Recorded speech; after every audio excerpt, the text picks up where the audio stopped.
each time to pay for my dreams. All I got.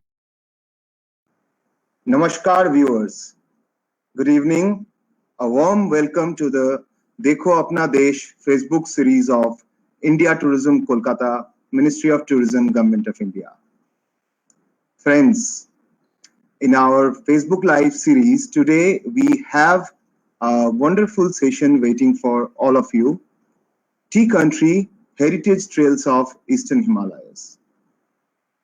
We all are trying our level best to unlock this country, unlock our life and lifestyle.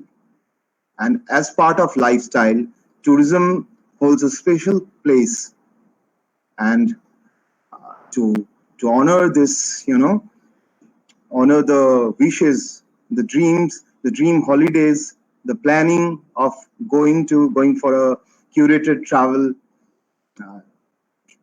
experience, we have designed this Tea Country experience for all of you. Also, you can see this is the Best of Bengal Chapter 2 for all of you.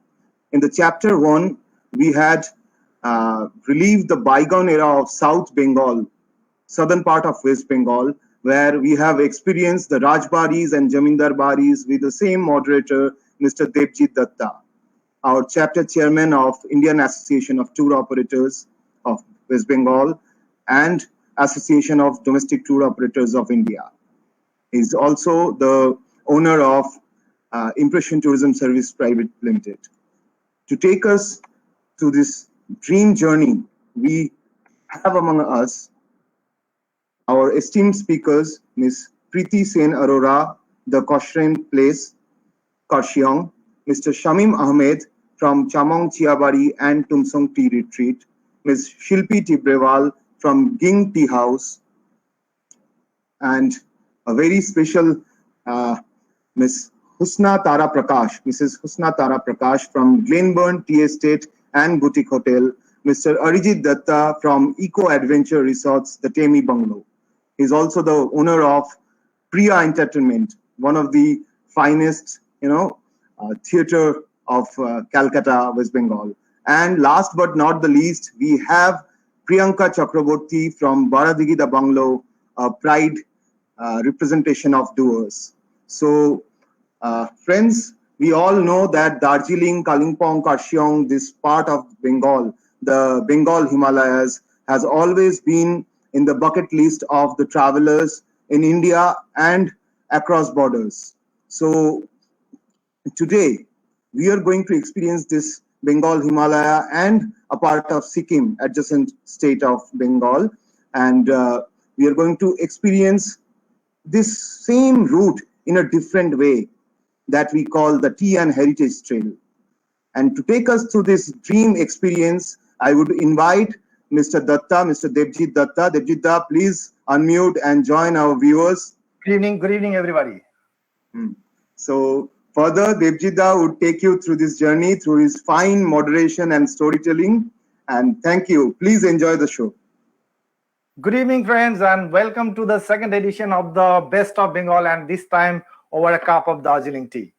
My name is Devjit Datta, and I am an experienced officer representing Impression Tourism Services, a responsible destination management company promoting handcrafted journeys across Eastern India and the sub-Himalayan eastern neighbors of Bhutan and Bangladesh.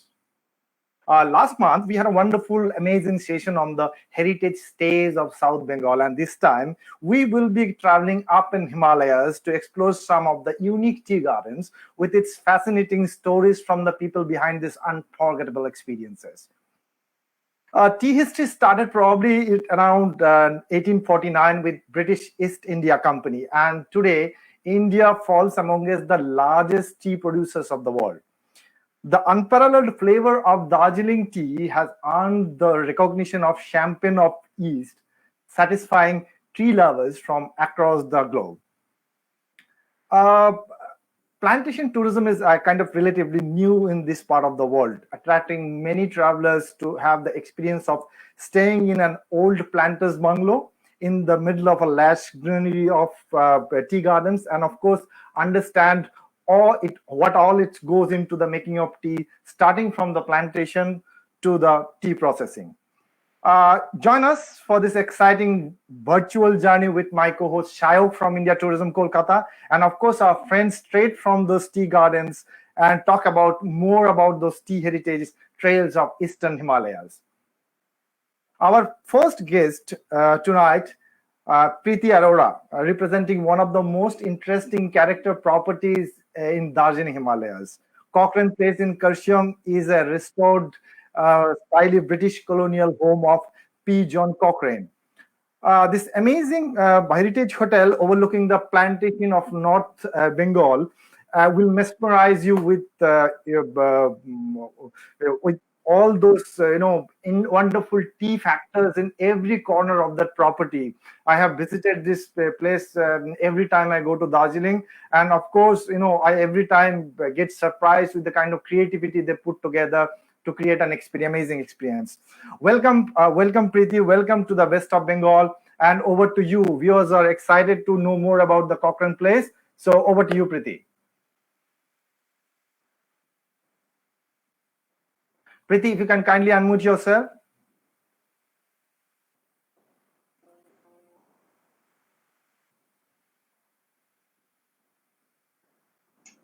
I think the host, India Tourism, may unmute himself. The host, India Tourism, may unmute. Yes, now.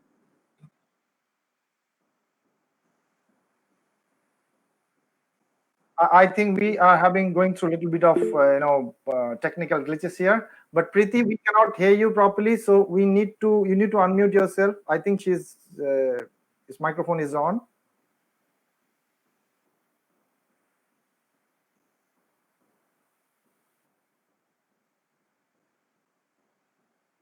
Yeah. So let's Preeti come and join us. Meanwhile, I will tell you how we take people to Cochrane Place. Every time we have somebody who is traveling to Darjeeling Himalayas and that part of the world, we always make sure that they stay in Cochrane Place for a night and just enjoy the tea character, and then next day we let them travel to Darjeeling by toy train. And this is an amazing experience that we offer to the traveler that come and explore this part of the world. Thank you, Devjit. Yes, I Preeti. am online. Yes. Hi, thank you. Thank you, India Tourism and Devjit, for this wonderful initiative and introduction. This is the our hotel is perched up on a ridge that overlooks 3 world-famous tea estates. There's Makaibari, there's Ambutia, and Castleton Tea Estate. We are a 1 hour's drive away from Siliguri, where you will find the Bagdogra Airport and the new Jalpaiguri railway station. To reach us, you will take a scenic Pankhabari road that snakes up from the plains into the mountains. Along the way, you will pass the Tista River. You'll crisscross through an elephant corridor that passes through the tea estates of Longview and Makaibari. It's incredibly beautiful to watch the foliage change from dense river rainforests with bamboo trees towering up to 3-story tall, and to see different species of ferns and orchids, and finally reaching a sub-Himalayan landscape. This is the magnificent view that greets you as you reach Cochrane Place. We are located on the outskirts of the town of Kurseong. This has actually been the fruit of a labor of love. What started as a family retreat in 2003 has gone on over the years to becoming a lovingly restored and a charming heritage hotel. It all began 2 decades ago when we bought this property from the Ambutia Tea Group while driving up to Darjeeling through the Pankhabari Road. It was the abandoned remains of a dilapidated bungalow that originally belonged to Percy John Cochrane. Percy John Cochrane is a member of the member of the Order of the British Empire, and he was the district magistrate of Kurseong. He died in 1994, and he is buried in the Kurseong cemetery. Today, his grave is maintained by the Cochrane Place team. Our intention was to make it a family summer holiday retreat to accommodate family and friends, initially with just 7 rooms. However, over the years, it's blossomed and grown to a 30-room property, pioneered tea tourism in this region, starting as early as the 2003-2004. On arrival, you'll be greeted by 2 1960s Land Rovers. One of them is actually fully functional. You'll also get a view of a 1960s Volkswagen Beetle that's perched above the office on the first floor. These are much loved and constantly photographed by our guests and our visitors.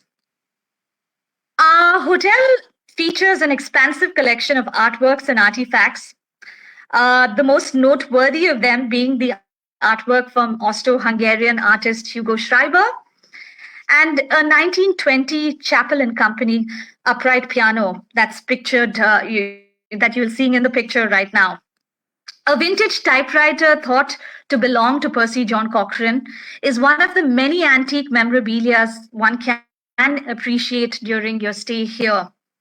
On a clear sunny morning, you wake up to seeing the Kanchenjunga mountain range or hearing the sounds of birds chirping in the valley of tea below. We're in close proximity to Siliguri and Darjeeling, yet far away from all the hustle and the bustle of both towns, because we're surrounded by tea gardens and these beautiful, breathtaking views. Our rooms are classified into 3 categories. We have 10 deluxe rooms, 3 family suites, and 18 standard rooms.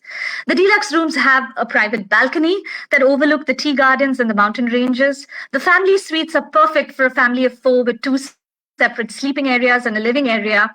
There's a large terrace that wraps the room. On a clear morning, you will see the Kanchenjunga mountain range from the balconies of both the family and the deluxe rooms. The rooms have been named after all the eastern Himalayan mountain peaks. There's Sinolchu, there's Pandim, there's Chumulhari.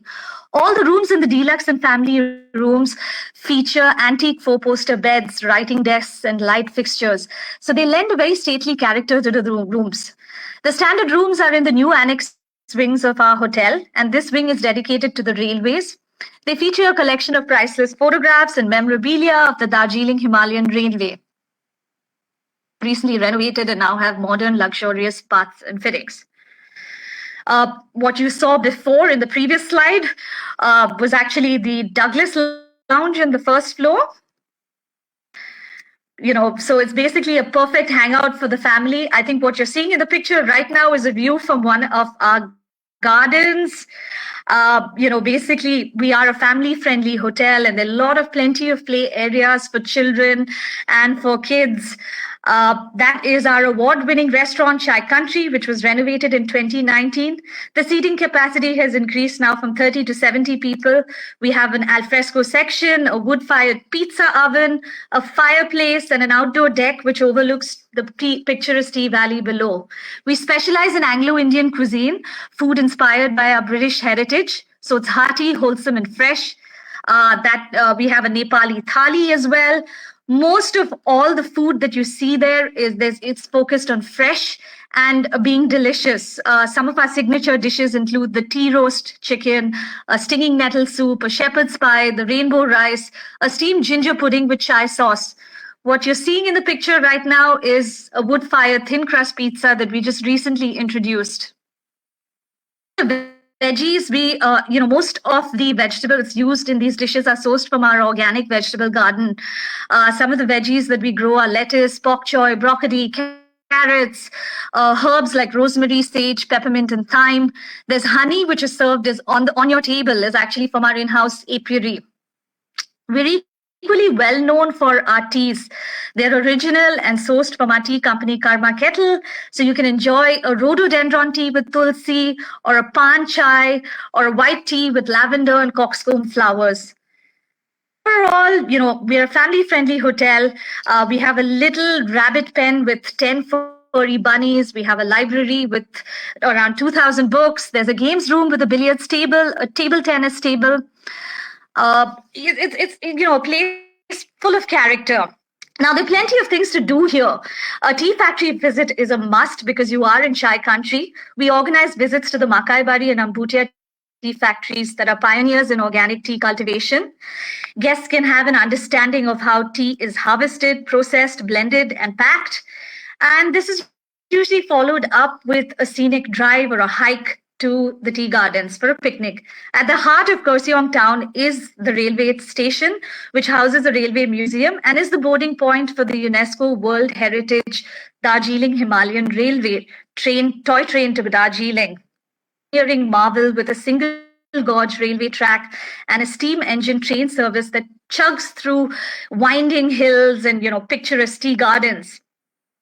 Another thing to experience here as we're going along is the misty alpine downhill forest. There are a couple of picnic spots where you'll be surrounded by towering pine trees and mist. You can stop by to see old British architecture at the Downhill School and the Forest Rangers bungalow. Which is quite popular here is a visit to a monastery, and in this case it's the Kunsan Namdoling Monastery, which is right above the Kurseong town. It was founded by a group of red hat nuns who are actually female monks and has grown into a sprawling monastery, and it makes for a perfect spot to meditate and to take in the monastic surroundings. All in all, there are plenty of scenic hikes and trails around our hotel. A walk into town will have plenty of surprises for you. You'll stumble into bazaars, you'll meet warm, friendly, musical locals who always have a tale or two to narrate or sing. And after a morning or day of sightseeing, guests can unwind at our in-house spa and rejuvenate with a green tea facial or a traditional Nepali stick massage. The pandemic has posed a huge obstacle for promoting tourism in this region, and we're currently closed. Our staff are using this period to train themselves on industry practices for safety, hygiene, and service. And we'll open in October with a limited inventory of rooms to focus on guest safety and satisfaction. So I would like to conclude by saying the beauty of our natural surroundings and the friendly locals and our hotel's history and hospitality give Cochrane Place its distinctive character. So we look forward to welcoming you to staying with us. Thank you very much. That's amazing, Preeti. That's really wonderful. I as I've told earlier, like every time I travel to Darjeeling, I make sure to drop in and have a cup of wonderful tea. I still remember that stick massage you have mentioned. And also, Preeti, just tell us about that wonderful, water heaters that you are having in the room. That is all till date is running by gas. LPG, I believe. No, not at all. All our rooms and our bathrooms have actually undergone a massive rehaul and completely updated. So we actually work on a completely different system. It's like an instant heating, and that's sort of they're not like a gas heater. No, not at all. But all the bathrooms, even our rooms have all undergone actually a major renovation last year. So we were looking forward to welcoming our guests, and of course the COVID pandemic happened. Yeah. But do you still have that big kettle hanging from the roof? Yes, we do. We still have the big kettle and a lot of other things that have been added over the course of the they're in the walls of your restaurant or on the cup. What was that, Devjit? I missed that point. Oh, that celebrities are printed on the cup on the right. Oh, that's still there. So that's very much part of our banquet area. So we have a very original banquet space. It's perfect for, birthday parties, family get-togethers, very intimate, family occasions. So yeah, that and all of that has been hand-painted by local artists. So all of what you see is they've recreated scenes from, old British illustrations, old English illustrations, and had that on the walls. So it's very much there, Devjit. I can see some of our old friends been visited your property, like Bruno from Italy is watching, and I'm sure he's enjoying the wonderful. Hello, welcome, hi Bruno, and hope you're enjoying what we've just talking about. Thank you very much. Preeti, thank you once again. I have one question for you. Yes. What is the kind of, how many rooms do you have, and post pandemic, how many guests are you planning to host at a time? Yes. So we in total we have 31 rooms. So we have actually 10 deluxe rooms, 3 family suites, and 18 standard rooms. Post the pandemic, as I'd mentioned this before, is that we are going to open with a very limited inventory, and this is only to ensure guest safety and satisfaction. We are in no hurry to fill our rooms up, and we're treading into this very cautiously and responsibly. So the focus here is just on ensuring that every guest has a very personalized experience and a very intimate experience, and that is what we are going to do when we open and when I mean to say a limited inventory of rooms, I mean to say around we're only going to open with about probably 12 to 15 rooms tops. Thank you. We can see that how responsible our stakeholders are. Even after going through such a turmoil time, they are deciding to give you all a good and safe experience in times to come. Thank you, Preeti, for this wonderful decision. And Devjit, please carry on. Thank you very much, Preeti. Thank you very much for this wonderful presentation. Now, friends, our second guest this evening is a planter turned into a hotelier. Managing many properties across Bengal as well. We have pleasure to have with us Mr. Shamim Khan. We will be talking about his rendezvous with rendezvous with this Chaiwari garden, which is established in 1916. Shamim, welcome to Best of Bengal, and over to you. People are waiting to hear from you about Chamong. Over to you, Shamim. Yeah, thank you very much. Good evening, everyone, and thanks to Devjit and Sayak for this wonderful initiative and giving us the opportunity to showcase our properties here and talk about our two tea retreats in Darjeeling. We have two tea retreats in Darjeeling. One is Chamong Chiabari Mountain Retreat and Spa, and other one is Tunsong Tea Retreat. So I will start with Chamong Chiabari Mountain Retreat and Spa. So this is located within Chamong Tea Garden. This is driving distance is about 2.5 hours from Bagdogra Airport, but that's a very nice road through Mirik and via Pokhria Bong, one can reach Chamong Chiabari Mountain Retreat and Spa. It's a beautiful drive through the tea valley. So this garden was established sometime in 1885, and the bungalow is now about 130 years old.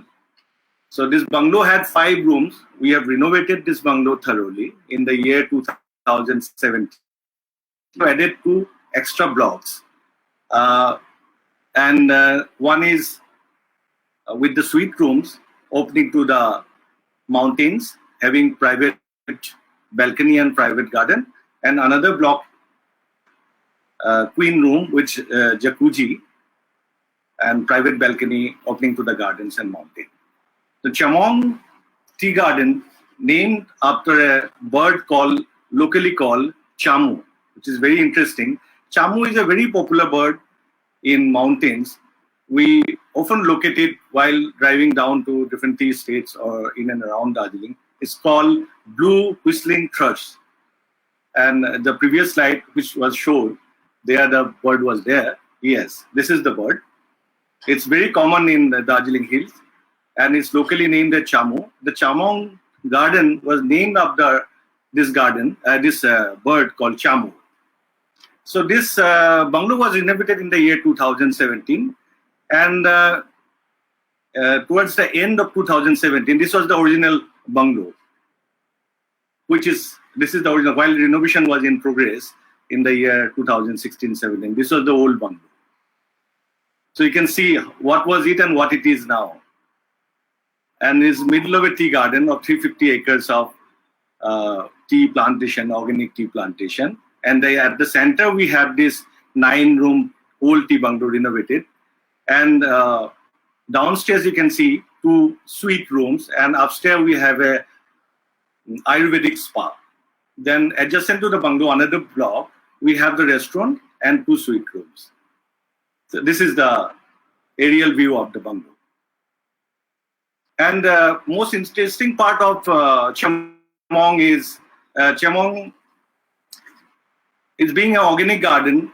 The flora and fauna we have seen over the years, it has changed. We have spotted over and photographed over 250 species of birds in and around Chemong, and some of the birds are really, really exotic and endangered. And these birds are found in different time of the year. And when the flowering season starts with rhododendron, that is the best time to come for birding. So a lot of people come to Chemong and who are having interest in birding and all. And we've got different walks and tracks within the garden. These are different types of birds. This is called white-crested laughing thrush. And then we have got, next one is satire trogopan. These are very, very, this is scops owl. These are very interesting and rare birds. And this is called myzornis. This is also one of the rare species. This is Khalis pheasant. This is also very common in Chemong. So this is called leotrix. This is also another beautiful bird. This is great barbet. So these are the very, this is red panda. Again, we'll talk about red panda. So the birding is very interesting again. And coming to Chemong, we have 9 suite rooms. And all the rooms has got the 650 square feet rooms having private balcony and private garden opening to the mountains. And it's another experience coming to tea garden, and especially in Chemong. We take them to experience the tea cultivation and how tea is manufactured. And we make some of the finest teas in the world. And people can experience the tea tasting and processing, also the tea cultivation. Apart from that, we have started the trip to Singalila National Park, which is very close. It's about 1 hour drive from Chemong. The place is called Tumling. Tumling is about 10,000 feet height. It's towards Sandakphu. So it's very ideal for day trip. So we suggest people to go there. And from there, you can get a magnificent view of Kanchenjunga. And also, Tumling is, from Tumling, you can enter Singalila National Park, which is a rhododendron forest, where over 250 species of rhododendron are visible. And especially during April, May, the entire forest flowers, which is very unique again. And that is also a habitat for red panda. So people are having special interest in wildlife. It can be very, very interesting. And a lot of people come from all over the world and also from different parts of the country for this wildlife and birds to Chemong. And for the food part, we have a multi-cuisine restaurant, continental and also local food. And we are very customized in terms of hospitality and food. So we prepare food as per the choice of the customers, as our guests. And we get the details about the food habit and the purpose of coming to Darjeeling, Chemong, and the interest. So accordingly, we customize the trip for our guest. We have a Ayurvedic spa and with 2 massage room and jacuzzi, which is also very, very popular. End of the day, after going on a trekking trip or to Singalila National Park, or maybe a trip to Darjeeling. So this is, one can relax and taking a nice Ayurvedic spa. And also in the evening, we do bonfire and barbecue. Along with that, we also do traditional dance music, which is performed by local children and all. And every morning, we do have a yoga session, and we have a yoga instructor who takes the yoga session and take people on a track to a temple there. It's called Shiva Temple, which is also very, very popular. Apart from that, in Tumsong, if we go, we have, this is a traditional dance, yes. Yeah, Tumsong is a heritage bungalow. It was established in the year 1876. This is the old bungalow. It was built by a German couple who came to Tumsong in the year 1840, missionary couple. And then later on, they liked the place. This was the old bungalow. And they settled down and started plantation from the year 1860. And after completion of the plantation, they built this bungalow. This bungalow is as it is. We have not done any changes to the original structure of the bungalow, except plumbing and electricals. So we have got 4 suite rooms out there, and from there you can get a beautiful view of the Kanchenjunga. Again, Tamsong also right in front of the bungalow, we have the factory. We make some of the finest teas in the world, you can say. This is called Golden Valley. So we have 3 gardens out there, Maribong, Tumsong, and Lingya. So these all 3 gardens make some of the finest teas. So when people visit there, they can enjoy this cup of tea and also visit factory and do tea tasting. And we have a beautiful river flowing through the garden. It's called Rongbong River. So we arrange very private picnic out there for our guests. So people can track down there, enjoy the day, have a private picnic, and come back. Tumsong also, we do birding and nature track and walks and hikes within the garden, which is again another 300 acres of plantation. An evening bonfire and barbecue, again, is a special attraction for all our guests. And apart from that, all the rooms has got fireplace also. So this is Chamong and Tumsong. And now in the post-COVID situation, we are all set to open. And we have decided to keep all our employees within the premises only. So we have arranged for special accommodation so that is extra precaution for our guests also.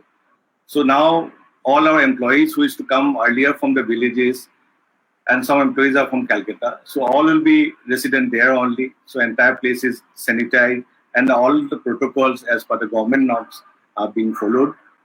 So we are all set to welcome our guests, and we already have some reservation during Puja vacation. And we look forward to host everyone back in Tumsong and Chamong again. Thank you very much. Thank you very much, Shamim. That was really wonderful. Shamim, I have one question. You have been managing so many weekend getaways from Calcutta, so in and around South Bengal.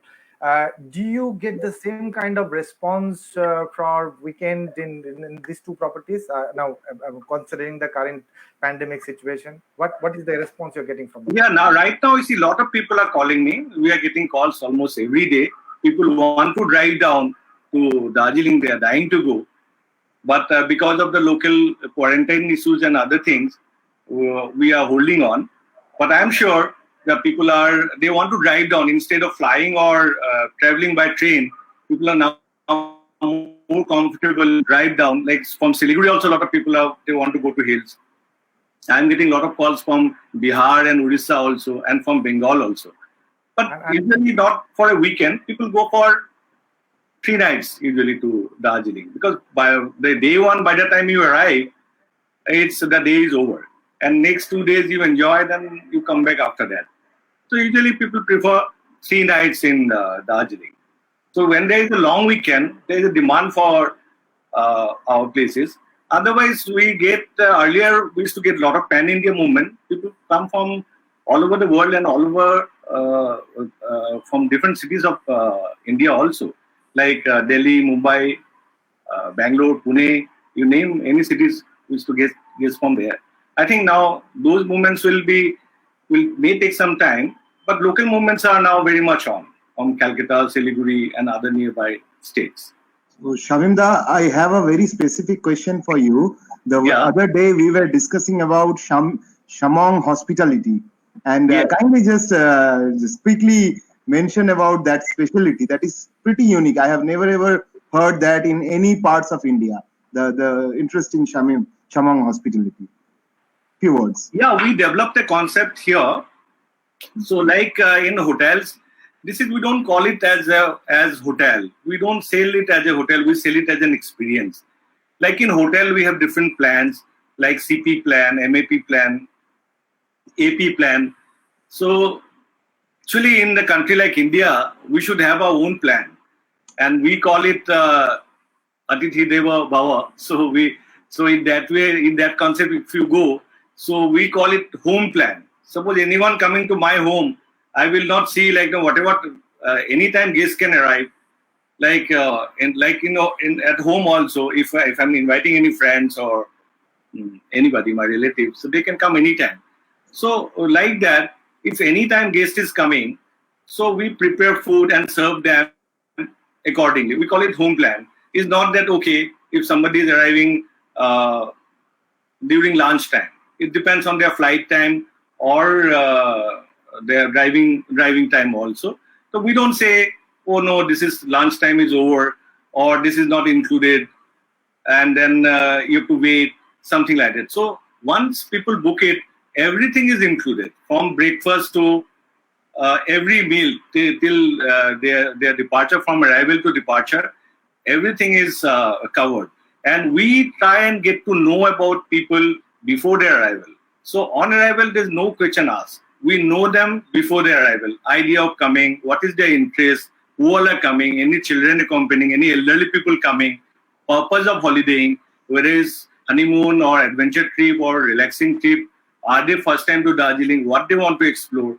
So we customize to the core is possible, And then from arrival to departure, maybe the elderly couple there, so they need some food in between to take medicine or something like. Small children are there, they may ask for another French fry or something. They're feeling hungry, so we serve them, and we do not keep on charging this small thing, And like somebody liking cup of tea, so they want another cup of tea, so we give them. Nice, mini bar, like mini bar. Every hotel you go, people first time we say, oh, don't touch the mini bar, it's very expensive, because one packet of chips will cost 100 rupees or 50 rupees on chocolate something. So we say, why to when let people enjoy. So that is part of the home plan. And automatic upgradation also. If we have better rooms available, we give them. Again, at the time of departure, somebody's got evening flight. We don't say, okay, your checkout time is 12, so now you have to wait, something like that. We don't do that. We give packed food or something. If I need to sacrifice another room for the next day, we do that. Because the overall experience is important.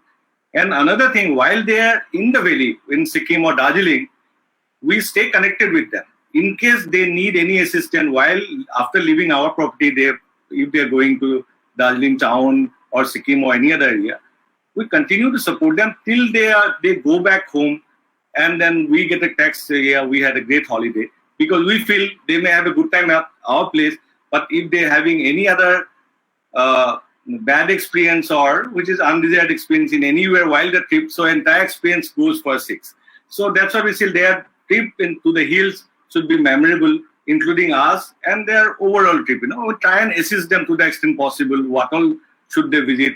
So from marketing part also, after we complete the introduction, Shamda, I think our viewers have understood. Friends, this was another example of Atithi Devo Bhava, or the way all Indians, we treat our tourists, our traveler, our guests. And Devjita, probably you're a veteran in this field, in the tourism marketing and destination promotion. So you'd be agreeing that we don't get this kind of experience anywhere in comparison to what we get in Darjeeling and Kalimpong Hills. Yes, absolutely. In fact, this is the first time perhaps we are having all those people are in the same platform talking about the unique experiences they offer. And, this is really great to have you all with us. Well, friends, time to fasten our seatbelts as we are going to land. We are going to land near Darjeeling to meet our next guest for this evening, Shilpi Tiwriwal from Jing Tea House, which was built in 1864. Welcome to Best of Bengal, Shilpi. Viewers are excited to know about the post-colonial planters bungalow in that region. So, tell us the experiences that we offer. Tell us more about the activities that you offer. Over to you, Shilpi. Thank you, Devjit. Good evening, everyone. We hope that all of you are keeping healthy and following the safety norms like we are at Jing Tea House. We've all lived through very challenging times in the last few months, and this platform is a very unique opportunity of Dekho Apna Desh with special episodes of Bengal tourism. So I would like to take this opportunity to thank Mr. Sayat Nandi and Devjit Datta to make this experience possible for us. Thank you. Jing Tea House is a tea boutique hotel which is established in Darjeeling in east of India and was born out of a vision and passion for all the travelers who were willing to experience traveling in an unconventional way. We would like to go back to the previous slide. Yes, thank you. So getting to this paradise, one could take a flight or a train to the Bagdogra airport or the New Jalpaiguri station from any of the major cities in India. From here, we have to travel about 100 kilometers on the NH10 National Highway with picturesque views of the mountains and the winding Teesta River. Alternatively, you could also take the toy train, which is a UNESCO World Heritage Center, and from the NJP to the Darjeeling town. From the Goon station, we are about 20 kilometers, 20 minutes drive into the Labong Valley, and there you reach the Ging Tea House. Historically, Ging was established in 1864 by the Darjeeling Tea Company and was one of the first few tea plantations built for commercial purposes. Our personal rendezvous with this Queen of the Hills started in 2002 when my family invested in the tea business. It was only in 2012 that we shut it for renovation, and 3 years later, in May 2015, we opened it to the viewers to offer the splendor of this particular cottage on top of the hills, surrounded by lush green tea gardens, the Kanchenjunga Mountains, and a view of the Kanchenjunga Mountains.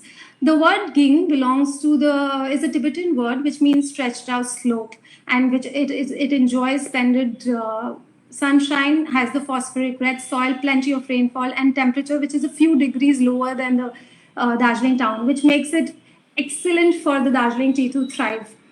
Hence, the Darjeeling tea has the unique muscatel flavor and the golden color, hence called the champagne of the East. The estate is spread across 632 hectares at an altitude of 3,000 feet above sea level, with 700 workers who work tirelessly to produce over 100,000 kgs of tea annually.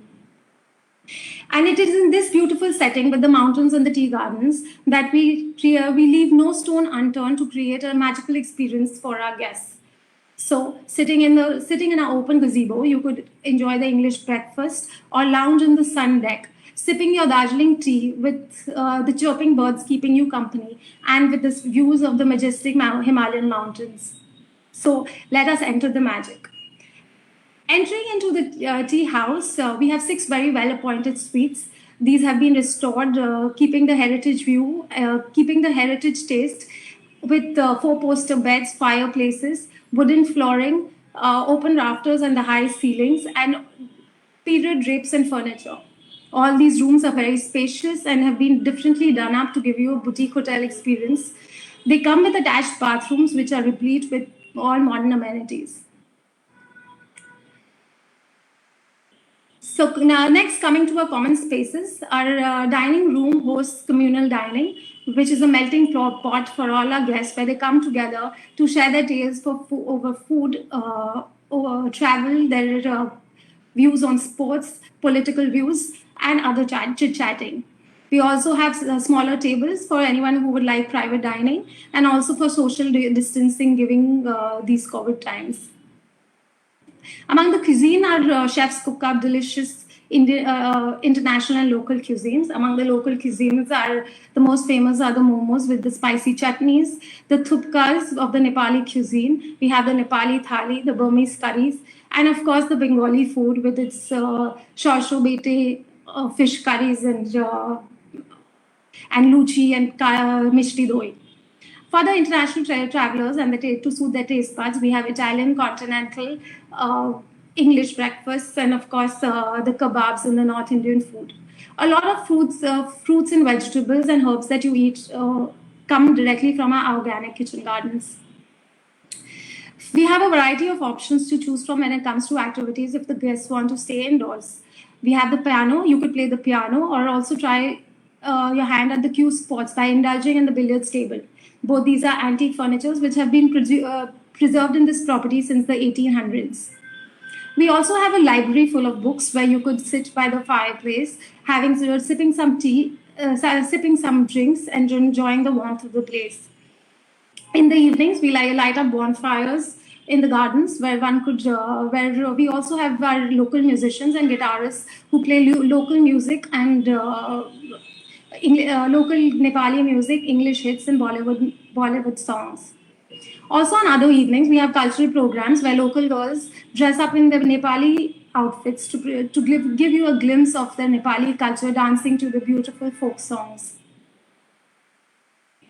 For our more adventurous travelers who would like some physical activity, we have treks and trails marked all across the tea gardens, where you get a glimpse of the rich fauna and flora.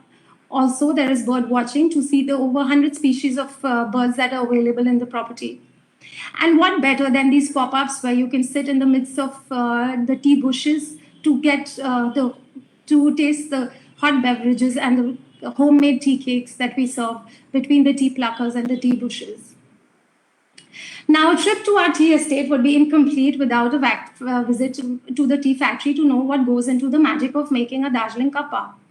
So when a guide takes you through the different sections and teaches you how to pluck 2 leaves in a bud from the bushes, also then you enter these tea factories where you see the different processes of withering, rolling, fermenting, drying, and sorting. Lastly, you come to the tea tasting ceremony where your taste buds are tickled with the various flavors of the tea that we manufacture. From the first flush, the second flush, the monsoon and the autumn flush, the white tea and the green tea.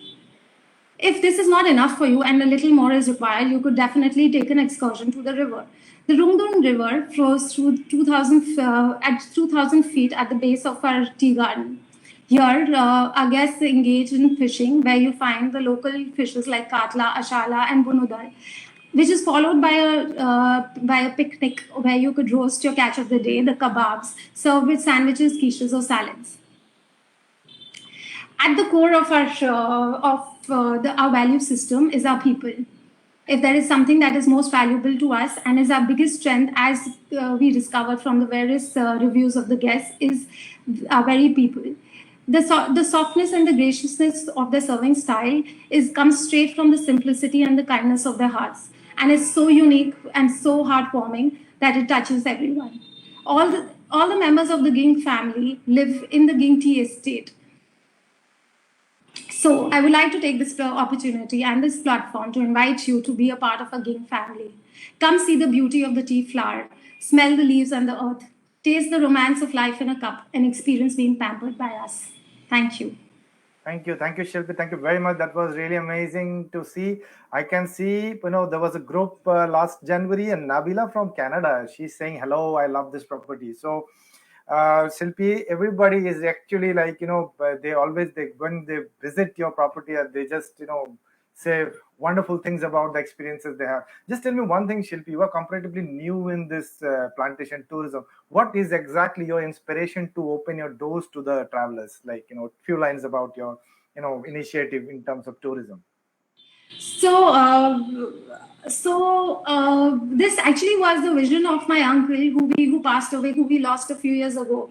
So he was looking after the tea estates, and he always wanted to open it because it is such a beautiful property and it is very close to Darjeeling town.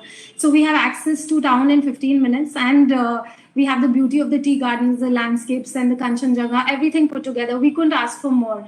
So, and as a family, we used it only as a summer home and very limited. So we were more like, why don't we offer this to the people? They're really missing out something because these are private properties and you cannot trespass. So I guess everything put together is what motivated us, and we are so glad we did it because there's no looking back, and we only want to expand it as soon as we can. Wonderful. So, Shilpi ji, I have a very specific question for you, quickly. How many guests are you planning to host in months to come?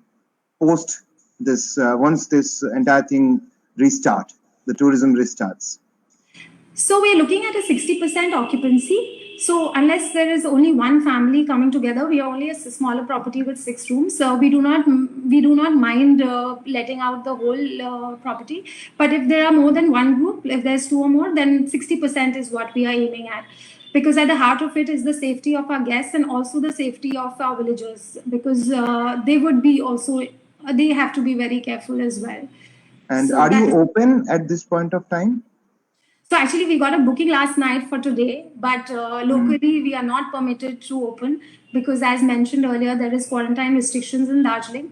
There is supposed to be a GTH meeting on 18th, after which there should be a circular permitting tourism that side. Yes.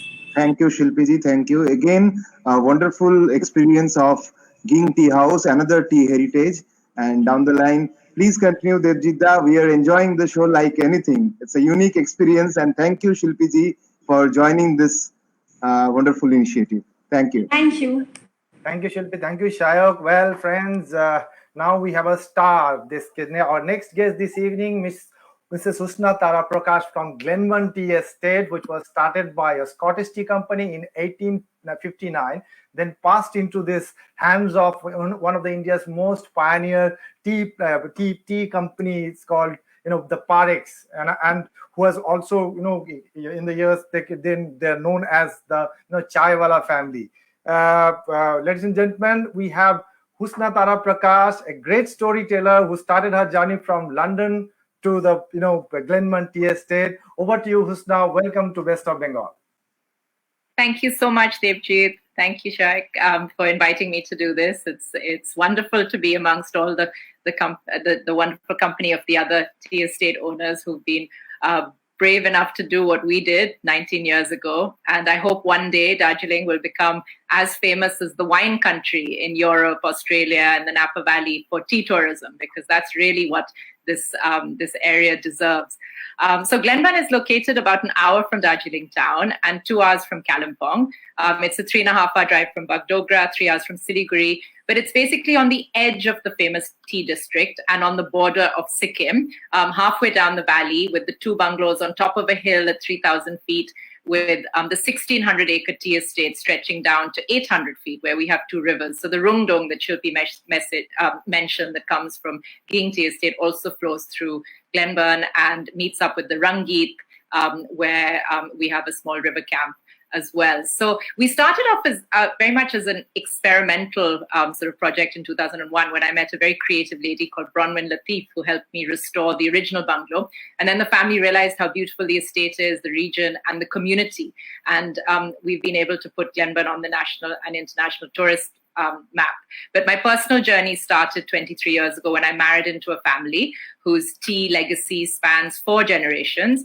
That's my husband's great-grandfather on the very left, and he was one of the first tea planting family sort of owners after the British. They started in Dehradun, moved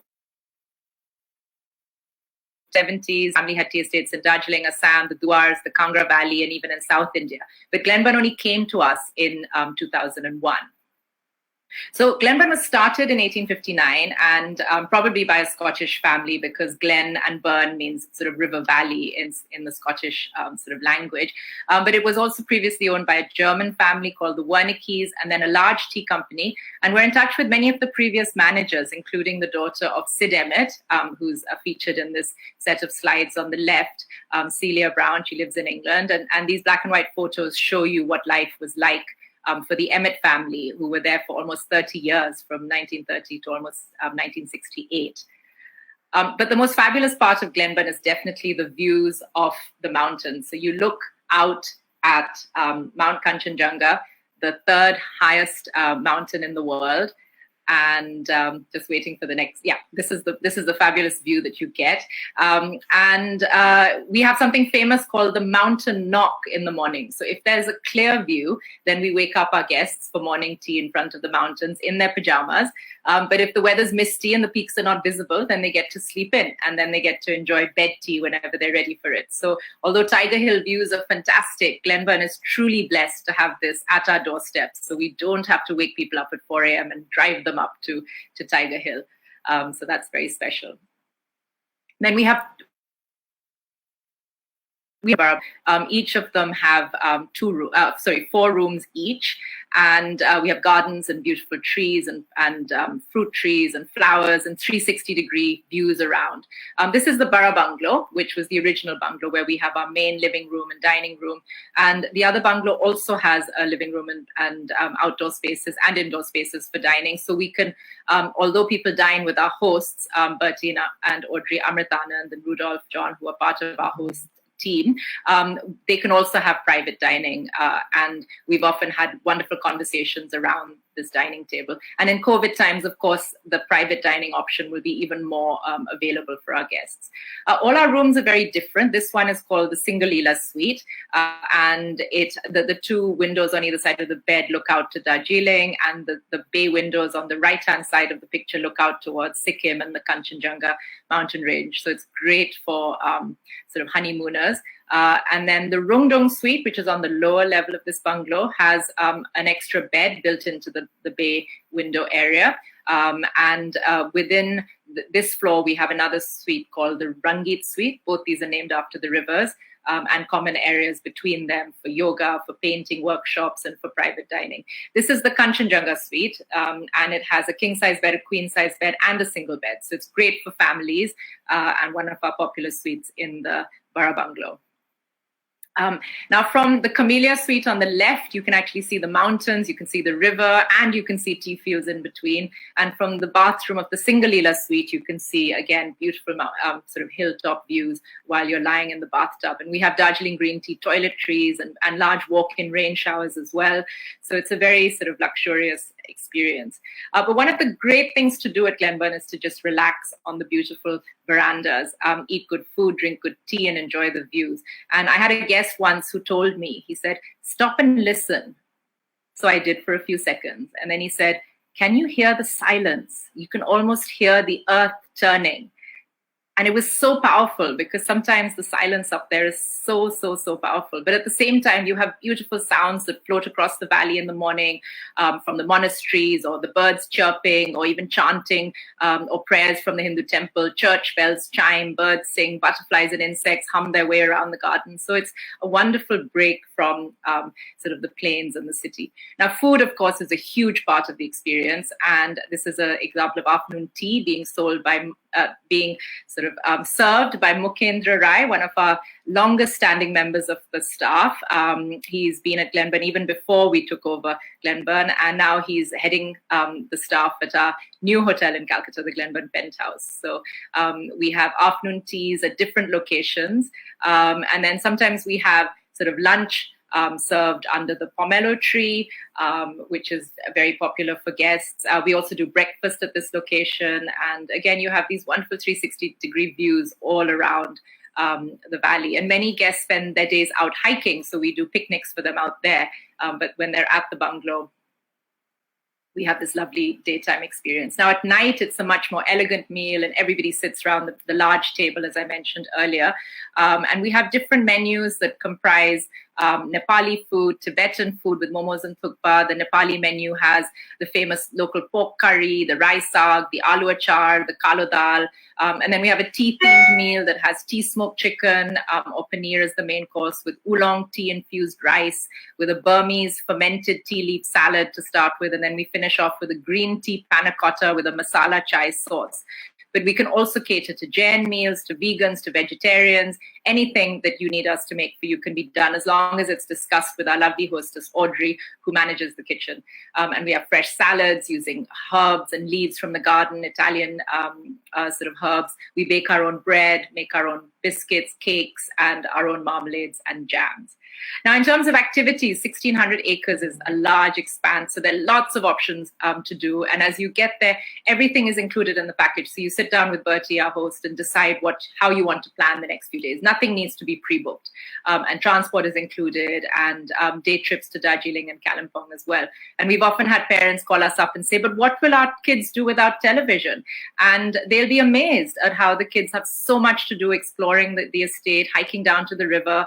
And then, of course, the tea factory tour, and the previous slide that had guests interacting with the community and the tea pickers from the region. We have 8 villages, 1,000 workers and their families that live within the estate. And in the factory, we take people through the different machines, the processes, the withering, the rolling, the fermentation or oxidation, the drying, the sorting, and then the tea tasting. And this is a very intense experience because Darjeeling is such a unique product. You have specialty teas, like in this slide with the silver needles, the famous moonshine, the white peony, the oolong teas. And Darjeeling is very different to the rest of the teas you find around the world, because the same tea bush will give you a first flush in March, a second flush in June, an autumn crescendo in November. So it's the terroir, or the location of these tea bushes. If you plant a Darjeeling tea bush somewhere else, you won't get these same sort of aromas and characteristics coming out of the teas. So it's a very special experience to drink tea in harmony with the seasons. And then hiking and exploring the region is one of the most popular sort of pastimes. And this is one of the 4 daughters of a previous manager that lived on the estate in the 1920s. And it's wonderful when sort of people who have a connection with Glenburn come back and visit us. And these are her 3 sisters. So there were 4 sisters, and 2 of them were actually born in Darjeeling and at Glenburn. We have wonderful birds on the estate, and our staff are trained as bird watchers. They carry binoculars and bird books in their rucksacks as they walk around the estate. And then you can walk all the way down to the log cabin. And this is a 2-bedroom structure on the banks of the River Rangit, with Sikkim on the other side of the river. And you can sort of paddle in the rock pools, you can fish for Himalayan trout or mahseer, and you can spend the night down here as well. We send a whole team to set up the experience without any electricity, without anything other than the sound of the river. And this picture on the right is actually the father of those 4 sisters that I showed you earlier. And look at the size of the golden mahseer that he caught in the 1920s.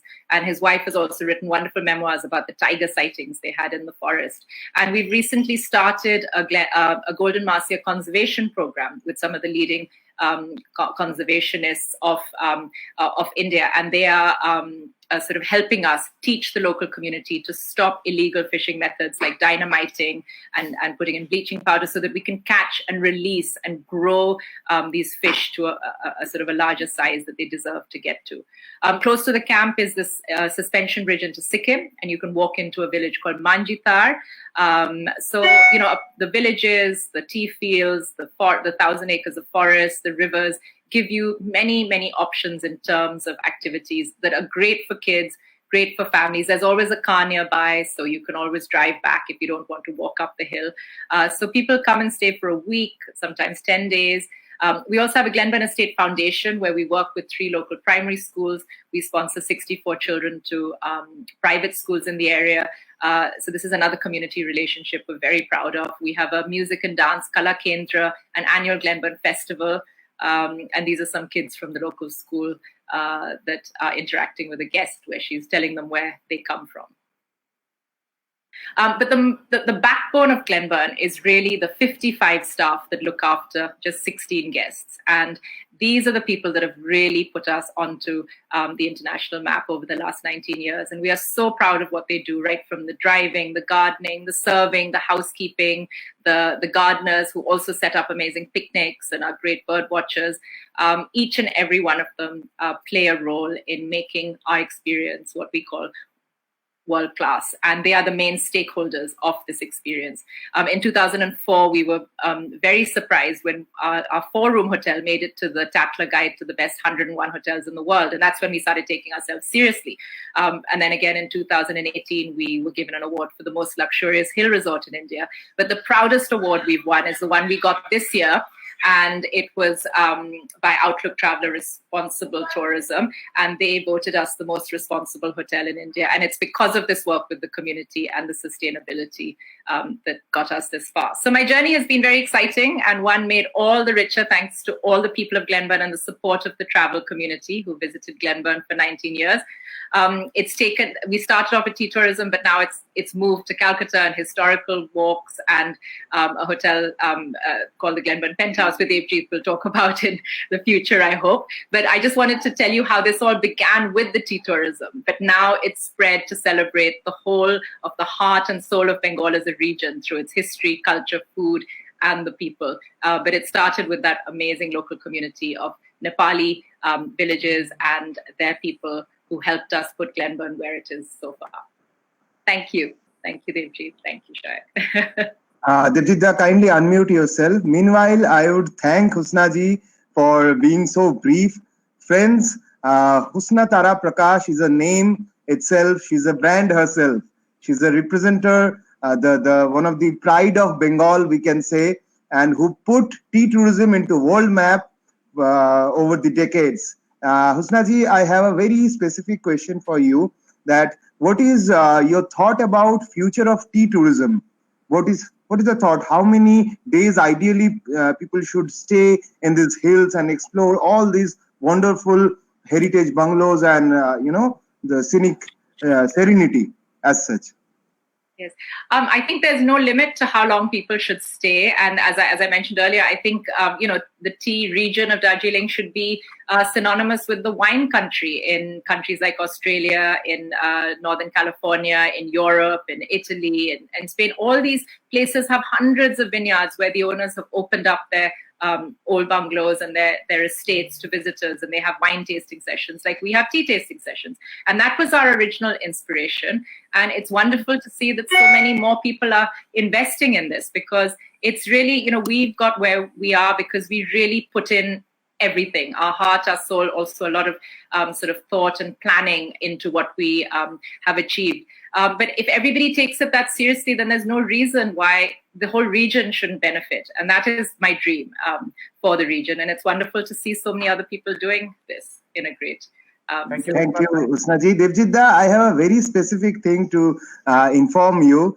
that when our regional director, Sri Shagnik Chaudhary, with whose inspiration we are conducting all these events and stuff, when he saw these Glenburn photographs and the presentation, he was just, the first word came out of his mouth was responsible. And yes, Husnaji, the Glenburn practices are the perfect example of responsible tourism. And we, the Ministry of Tourism, thank you for conducting yourself in this way. Thank you, Husnaji. Devjit, please ask. Thank you, Husna. Amazing as always. That's what I can say. We have been working very closely for many years, and one thing I have noted, which is very exceptional about you, that you actually went ahead of time and introduced this small property in the global market. And this is perhaps the reason, we today's date, we don't have to sell Glenburn, people can come and buy Glenburn from us. So that's the basic difference. So what is very briefly tell me about his international journey, because I think you're the first person from this part of the world who has actually went to the international markets, and you've been participating all those fairs and going to the via source market directly. Just very briefly, if you can tell us, so that everybody can get inspired through your story. So I think it was just about being open-minded and, just being bold about it, because I was lucky enough to have a base in England because my parents lived there. But it all happened when I met, by chance, this lady called Bronwyn Latif in Delhi when I was riding a horse at a horse show. I mean, I'm a science teacher by profession, so I had no dream of becoming a hotelier. I had no interest in history. I had no interest in anything like this. So when we came across this beautiful estate that the family had sort of and she helped me restore the bungalow. Then she said, okay, we'll go to England and see what people say. So then I got in touch with another lady in England and called Marianne Dennison Bender. And she said, oh, here are a list of the travel agents that send guests to India. So I said, okay, fine, let me go and visit them all. So my mother drove me around to all of them. And that's how it started. So I just started talking about, this is what I have. It's only 4 rooms. This is the first time I've ever done it. Why don't you come and visit? And people came, and it was the integrity and the honesty and the sincerity with which we had developed this product, and then we took it forward. There were no shortcuts from the staff, from us as a family, and that's what won people over. And then when the first set of journalists came in 2004, and then they put us into this Tatler Guide to the Best 101 Hotels of the World, we almost fell off our chairs. We were like, we're only 4 rooms. That's not even a hotel. And they said, no, this is what the world wants. They want experiences. They want local communities involved with this. 4 rooms, and that's how it's going to stay. Small, intimate, and exceptional in terms of the experience that we offer. And that's what everybody should do. They shouldn't be worried about hundreds of rooms. Whatever they have, they should do it well, and they should be honest and sincere, and that will bring people over. And it's word of mouth. And that's all it is. I had no plan. I had no plan to lead tours in Calcutta. I had no plan to set up a hotel in Calcutta. It's a journey, and if everybody steps forward and says, if I meet somebody, they will take me to step 2. And if I meet Devjit, he will introduce me to the next stage in my journey. And that is how life is. And that is how the universe is. And everyone should follow that philosophy. And that's where they'll become. That's amazing, Husna. Thank you very much. I can see, you remember Eric from London. He's saying hello to you. And, I can see Thendu Pen Sherpa, Joint Director to West Bengal Tourism, is also enjoying the show. So we have a lot of people there enjoying the show. This amazing story of heritage tea stays in Darjeeling Himalayas. Passion. From passion to passion, our next guest is a renowned name in Bengal entertainment industry, actor, model, and a true traveler by heart. Let's travel across the border of Bengal to Sikkim with Arijit Datta to explore one and only team plantation in neighboring state of Sikkim. Arijit Da, welcome to Best of Bengal. Take us to Temi Tea Gardens and tell us what experience that you offer in Temi. Over to Arijit Da. Thank you, Devjit, and very good evening, everyone. All I can say, I'm totally out of depth because we've come into this tourism sector, hospitality sector only in the last 3 years, one in Purulia, and then this was the next one, barely that had opened. Unfortunately, we didn't even have 2 months of opening before we got closed down for COVID. So there's nothing, the add-ons which I heard from all of y'all was really enlightening. Along the way, absolutely new line of work for me, and I really hope to learn from all of y'all. But that little bit what I can tell you about Temi is approach is, yes, Bagdogra is common or New Jalpaiguri. You have to drive to Sikkim, so therefore you have the Malli entry point where you can come down via Namchi, or you have the Rangpo, Singtam, cross the river, climb to Temi. So these are the two approaches which you have clear to go to Temi. In between, there are branches too. Temi is the only tea garden in Sikkim. So that's one of the probably going to be my marketing points and still is. It's a place, it's a north-facing, all the tea growers will know, it's a total one-side north-facing garden. So where the tea is meant to be of a better quality. And being away from all the tea gardens, naturally I'm expecting, and we all know the Temi tea has a taste, that's distinctive taste. Where we have built the Temi bungalow, it was a pastor's bungalow. It's more than 150 years old. It was made out of brick. In 2011, I unfortunately have not shared the photographs. Yes, partly it is here, where I didn't give the inside photographs. It was really disaster. In the 2011 earthquake, it had got badly damaged, and that is what we received. And we said no. They were about to demolish it. We said no, we'll run it. We'll see if we can restore it. And we restored it. It's made out of rocks, as I said. We restored it, and today that's how it is. There's some more inventory which is made on the other side. There are around a couple of bungalows that side, 2-3 bungalows. This is some views of the garden. It's I have around 12 rooms there, 5 in, and there's around another 7 which are bungalows next to it. There's the deck. These are the type of bungalows which has been done side by side. Interiors, again, I cannot take much credit for. This is all done by my wife. I think she's visited Glenburn also, because being from St. Paul's, in one of our reunion years, we had visited Glenburn for lunch, and we had lunch at the teaside, at the riverside, Husna, and it was really lovely. Now, what are the activities we have? See, we have the safari, because we have a forest very close by and right on top, so there's a spotting which can be done. Birding, Sikkim is known for birds. But we have the advantage of, by chance, it was already implemented by the Temi Tea Estate. So you have the paragliding and the zip lining. You have the tea tasting in the factory. You have the factory visits. One thing which we add is the local dance. If you tell them from before, our staff do the local dance and song for you. And for the tipplers like me, the evening becomes better because, as you all know, booze in Sikkim is very, very cheap. We have In November, you get to see the cherry blossoms, where the hillside is all pink. I think some photographs are here. So an autumn festival has been created around it in the first week of November, where there's a fair of sorts, and from right across Sikkim, and other tourists also come. This is a very important time for us. You have, where visiting is concerned, Ravangla, Namchi, Sandrupse. You've got a whole lot of the monastery there. You've got, yes, the Buddha Park. You've got all these locations within probably a 1 hour radius of us. But Sikkim being a state it is, you can station yourself in one place and visit all the, it's north, south, east, west.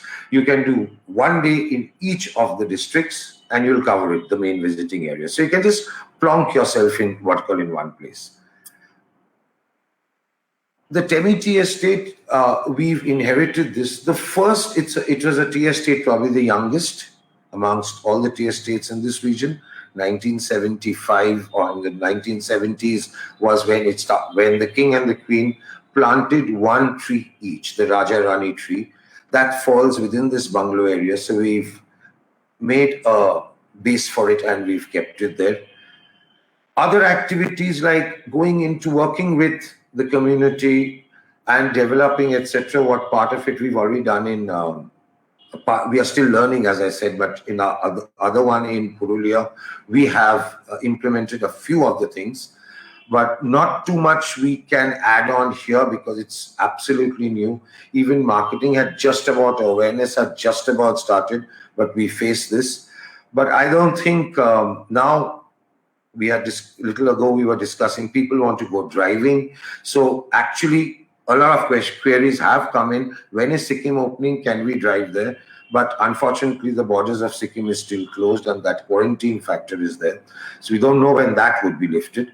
So until that is lifted, people can't go. But I think for all of us here, it's going to be a great time ahead, especially for people where you can drive there. Because my other place in Purulia is going back today, I would say it's 100%. We could not avoid it. It's 100% occupancy. So people want to drive, people want to go out for a holiday. But it's for us to have the options ready for them where to go. The audience has become very discerning. They want to go to a specific place with specific things in mind and specific outlook. So I think we are in for a good few days post-October. Thank you very much. As I said again, I couldn't add too much of value to it because you all are way ahead of me in knowledge, in experience in this field of life. I am still a learner, class 2 or class 3, third year of my entry here. Thank you very much. Absolutely not, Arijitda. That was amazing. That was a 5-star experience from a superstar in entertainment. So thank you very much for all that your effort you've given into Temi. I have one, simple question, Arijitda. Like, Sikkim being a restricted state, and we have a lot of restrictions. It's a special state, so we have a lot of restrictions. What was actually, how smooth it was for you to establish something, a property in Sikkim and manage that property? Do you think, encourage other people to do that same? See, I had an extremely proactive MD of the Temi Tea Garden, and it's government-owned tea garden. She was very proactive for tourism, from the tourism point of view. Also, that's why you had the zip lining there. That's why you had the paragliding there. That's why there's a barbecue spot specially made right in the middle of the garden on top of the hill, which you can hire and sit around there. So she's done all these things. So when we spoke, and she immediately agreed that we were about to demolish this, but if we want to do this, let's do this. So putting it up, I had no problem at all, extremely smooth. As of now, there is still those trifle issues of licenses because being an outsider or considered an outsider, you cannot do business there without a local partner. So there were a lot of twists and turns which has to be taken, but as I said, I was very lucky to have Mrs. Mirani Srivastav there. She's been posted now to Delhi. For the others, I would say it's a lovely state, superb locations to do things. Each of them is heaped in history about that placid lake. I forget the name, where you will not find, it's surrounded by forest, but not a single leaf. It seems the folklore is that every time a leaf falls in the water, there are trees all around, naturally a leaf will fall. Birds pick up the leaf and take it away. So there are these funny folklore places right throughout Sikkim, and as you said, Sikkim was very restricted. So people still do not know much about it. But now it's opening up. Now foreigners are allowed. In times like this, yes, they have to be a little careful. It's a state which is just 6 lakh people, out of which probably 3 lakh is Nepalese, or 3 or 4 lakhs is Nepalese, 2 lakhs outside people. It's a very small state, but there's lots to see, and that's a new state now, which is opening up. I am sure that's amazing. We have been working in Sikkim for last many years, and I must say it is one of the best destination that we promote, and the kind of infrastructure, like their eco-friendliness, all these things are amazing, and people really go love and enjoy Sikkim, and that's the best neighbor one could have. Okay, Arijit, I have one question for you. Perhaps, as we all know, that Sikkim is the first organic state of India. Yes. Where, yes, that is the unique point. And Arijit, viewers, some of you who are watching us from other cities, Delhi, Mumbai, or Bangalore, or maybe from abroad. You may not familiar with the name Arijit Datta, but he's a superstar in Bengal. We grown up watching movies at his theater, the legendary Priya Cinema Hall. I remember my South Calcutta days when we used to bunk the school or college and just line up for the tickets, just one ticket for Priya, and it was a houseful. Any movies, even if it is a flop or hit, it was houseful always. So Arijit, as you came to this industry, you're investing, you're giving your time and dedication. So we believe that if a person like you is getting involved in tourism and hospitality, definitely a bright future is waiting for all of us, for the industry in general. Will you give me another 2 minutes, because there's an idea which I'm having, which I'd love to share with everyone here. Please. In the West Champaran district of North Bihar, we have two national. One is a tiger reserve and one is a national park, the Valmiki Nagar National Park and the Govardhana Tiger Reserve. Right there, I have in the past picked up some land. 2.5 hours from there is Kapilavastu, Kushinagar. All the areas were connected with Buddha, the Buddhist circuit. Lauriya Nandangarh, which is the biggest stupa in the world. So you've got adventure tourism, you've got wildlife tourism, you've got also religious tourism. So this is a spot which I'm hoping to put up over the next, how many years, let's see. But it could. Yes, Arijita and Devjita, also I would like to announce from this platform today that on next week, Arijita, we are going to go live on Buddhist Trail of Eastern India, where the living Buddhism practice of this region of the Sikkim and northeastern part of India would be connected to the so-called Buddhist circuit of India, that is that Bodh Gaya, Rajgir and all these places would be connected. That's what I'm trying to say. See, yes, Bodh Gaya is where he sat, but where he was born and where he died. I am 2.5 hours from there. I am not even 2.5 hours from Lumbini Gardens, where Love and Kush were born. I am 1.5 hours from Valmiki Nagar, where Ramayana was written. Yes, and friends, all of this our area is not opened up, and this area is not opened up. No, it will open up, and we are taking the onus on us. Dr. Ravindra Pant, you must be aware of his name. Dr. Ravindra Pant is the most important or familiar Buddhist scholar of India and has a large influence in Southeast Asian Buddhist market. He is going to take us through this journey with our another legend, Mr. Raj Basu, on next Saturday, 6 o'clock, same time, where we would connect the Sikkim and northeastern part of India, the Buddhist trail, the practice of living Buddhism, with the so-called Buddhist trip, and how you can have a long haul Buddhist pilgrimage holiday in this circuit. We will definitely build that up. I'm telling you, Shayok, see, it's a sector, frankly speaking, it is just not the Northeast and Sikkim. Buddhism, if you talk about the strength and historical areas, may not be the religion is there too much anymore, but like this area which I told you, this is the area where you've got two Buddhist stupas.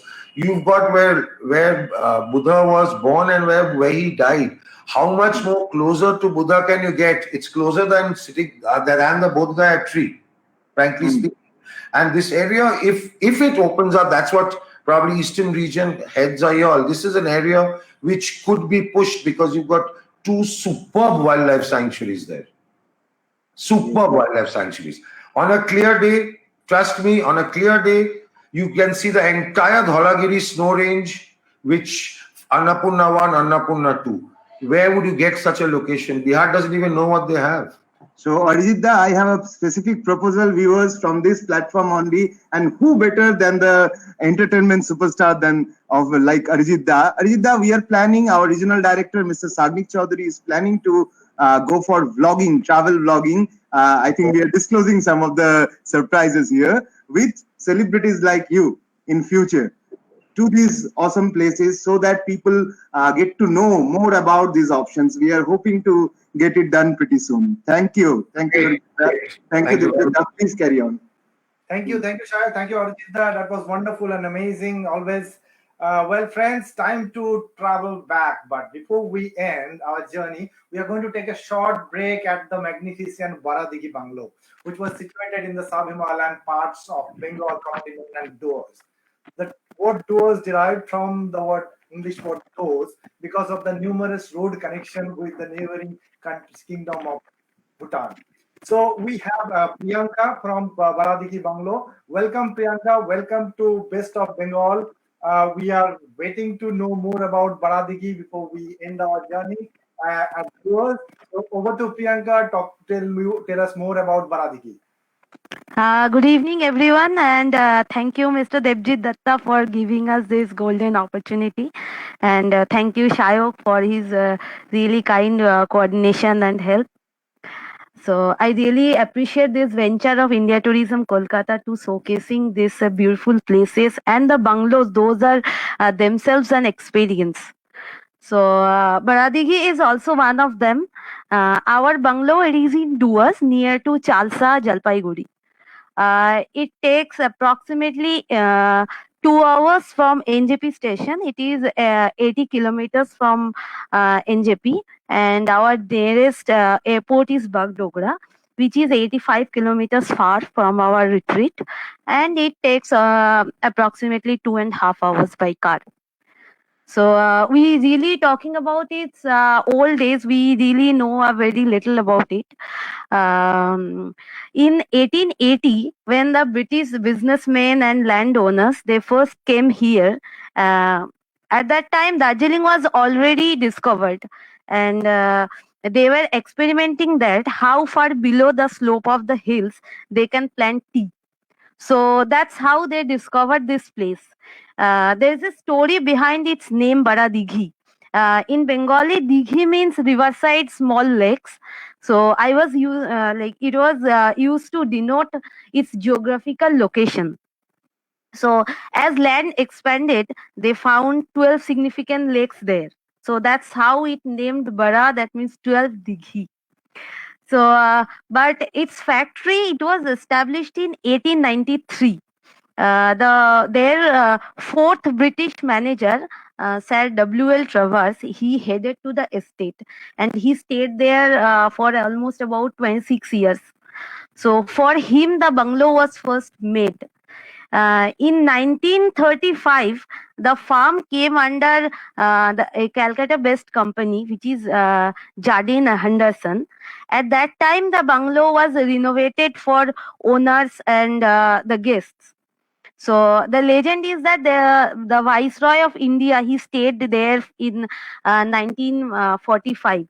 And since then, the estate had permission to fly Union Jack on its rooftop. It was lowered when the Indian took over it in 1959. But after 1960, the farm merged with other tea estates, which forms Raidak Syndicate, which is still running the estate. After the last renovation of 2019, we decided to open this bungalow for the all tourists of Duars. That's because we are very new. We just started, and then the pandemic has came. So everyone is from Darjeeling here, but I am the only one from Duars, and there are very few tea estates in Duars. So I just want to speak something, tell a little bit about Duars also, because around Baradighi there are four national parks: Gorumara, Chapramari, Joldapara, and Buksa. It is famous for its tiger reserve and its fort. The fort is located at an altitude of 2,844 feet, and it was used by the king of Bhutan to protect the portion of the Silk Route which is connecting Tibet with India. Buksa Reverse Range is also rich in at least 284 birds, mammals, Asian elephants, clouded leopard, Indian leopard, Bengal tiger, and there are there are a number of trekking routes also in Buksa, which is very famous among the trekkers. And next, talking about the Chapramari, it is also coverage of 960 hectares of forest. Chapramari is also famous for its elephant population. Joldapara is established in, I think, 1941 on the banks of Torsha River. So the main attraction of the park is Indian one-horn rhinos. The park holds the largest rhino population in India after Kaziranga. And other animals there, you can find Indian leopard, Indian elephant, sambar deer, barking deer, spotted deers, hog deers, wild boars. Gaur is very popular in Duars. Gorumara National Park, that has so many recorded species of birds, mammals, reptiles, turtles, fishes, and the park is very rich, large amount of Indian rhinos. One of the most attractive place of Duars is Murti River. It originates high in the mountain of Neora Valley National Park. And for much of its route, it falls Chapramari in its eastern side and the western side, and the beautiful tea gardens of Duars. After crossing Dhukjora, the river flows through both Chapramari and Gorumara, and the riverside is the most scenic site in Duars Valley. The river is mainly fed by monsoons, and during the dry months, everyone can easily cross it by foot. And many of the watchtowers of Gorumara and Chapramari are in the banks of Murti River. But apart from that, there are so many places to visit in Duars, like Santani Khola, Rocky Island, Neora Valley, Neora River, Tista Barrage, and so many things. But among all the attractions, the tea garden is the main attraction of our bungalow. We have very beautiful scenic tea garden. We produce some of the best qualities of tea of this region. It's spread over 500 hectares of tea plantation. Talking about the bungalow, it is built in traditional national style, traditional European style, and sorry. They left the staircase on the edge, and there is infinite view of horizon from the running balcony, and a view of Kanchenjunga peak from the main bedroom's rear window. In 1950s, it was again renovated, and then the Indians added a drawing room and dining hall there. The bungalow has novel architecture with wooden walls, chimney, large palatial rooms inspired by royal housings of Europeans. And there are still antique documents, artifacts, books, selected works, or remnants of old newspapers to be found every now and then on our waste premises. We currently are offering 4 rooms, which are approximately 600 square feet.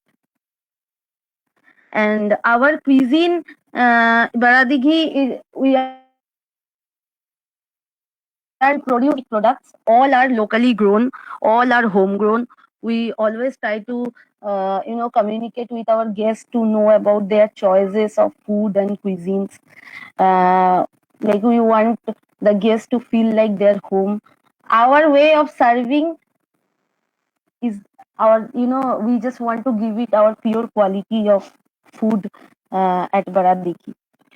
But for this, keeping in mind in the this current scenario of the pandemic, we are taking all safety measures and in our bungalow. So staffs are wearing PPE kits. We are doing sanitizing hourly basis, and we are taking extra care of our staffs. So by testing them frequently. So we are maintaining all the WHO guidelines. So no worries about that. But apart from the other attraction, Baradigi has also, so many things to keep our tourists entertained. We have our basketball court, table tennis room, vast lawn. We can arrange riverside picnic at Neora River, which is very near to Baradigi. And jeep safaris, tourists can go for. People can go for elephant safari. Our gardens and our jungles itself are very rich in birds and butterflies. It's a paradise for bird watchers and photographers. On our estate, we can find crab-eating mongoose, Italian grey mongoose, monkeys, and peacock is our resident of bird. Apart from that, you can see falconet, grey nightjar, sultan teeth. These are very common among doers. So we arrange bonfire and barbecue at evening. Along with, we can arrange tribal dance performances. Our Baradigi village is, it's full of our they are also our family. So all the tribals are. So we do performances. So but we have so many things to talk about it to create a memorable experience. But we have just time shortage. So just one thing I want to announce: we actually started our bungalow this year in February 24th. But after we just had 2-3 guests, and after that we had to close it. So but we are open now from the 1st of September Doors is open. So we are ready to offer all of our exciting experience at Paradiki. Thank you, Priyanka. Thank you very much for this lovely presentation, and special thanks to you to talk about doors. You have given a description about doors, talking about because I think Darjeeling is already very rated. People love to go there, but I think Doors is little bit underrated in that case. But it's not there.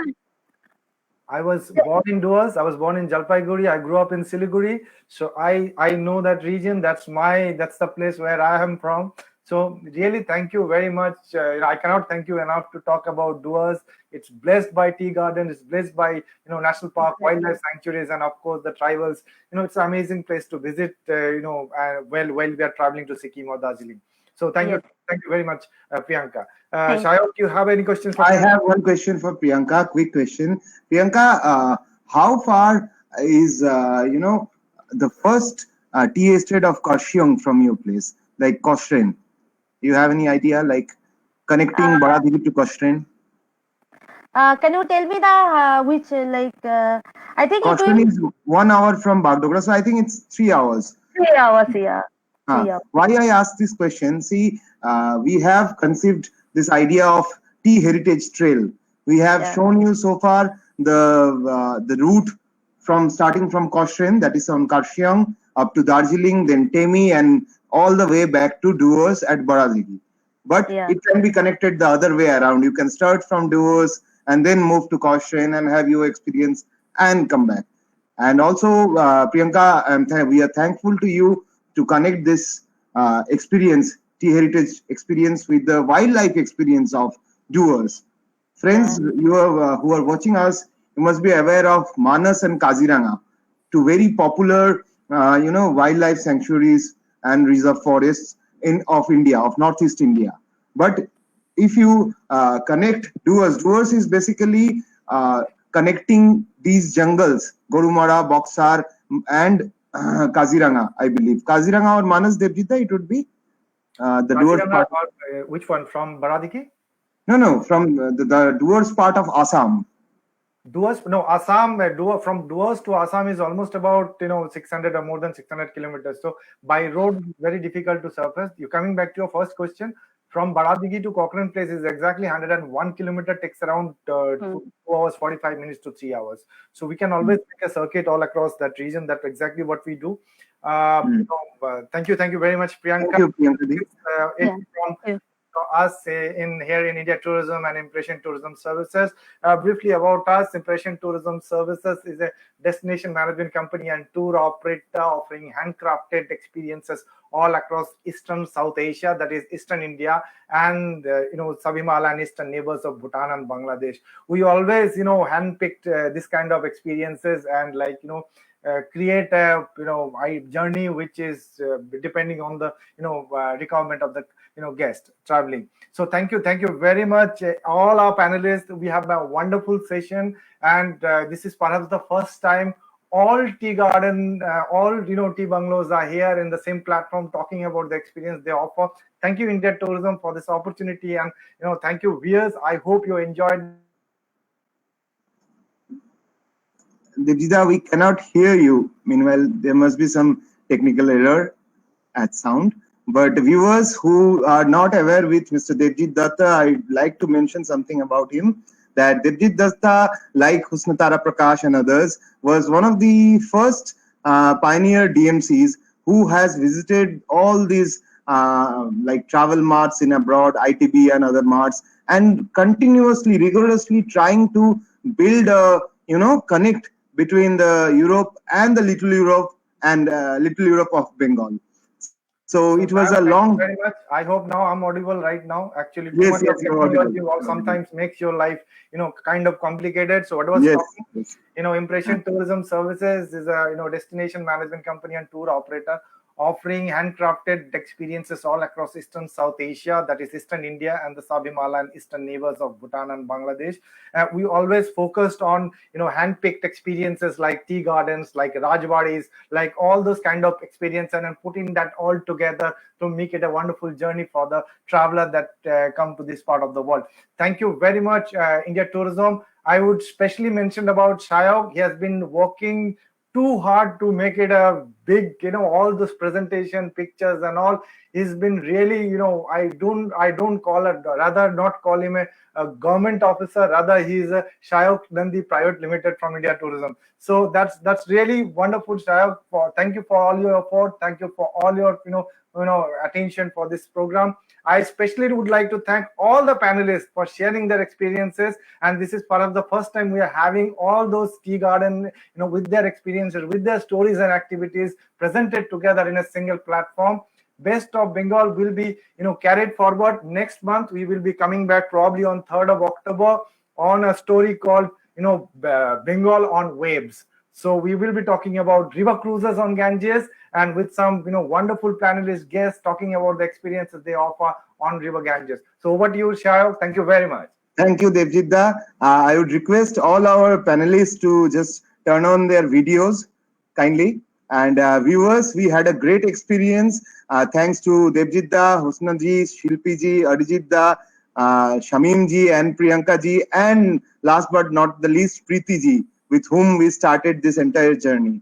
Friends, we all have seen the heritage trails of Rajasthan, the legacy of Kerala, but perhaps for the first time, we are trying to build connection with the inbound market in our own way, in the digital way, so that you can come and experience this thing, where tourism has not become commercial yet. We, the people of East and Northeast, we all treat our tourists as Atithi, like Bhagavan, Atithi Deva Bhava. We call it Atithi Deva Bhava. And our stakeholders, like all the panelists and the moderator, they really mean it by their actions, as they have already shared their stories. To watch stories like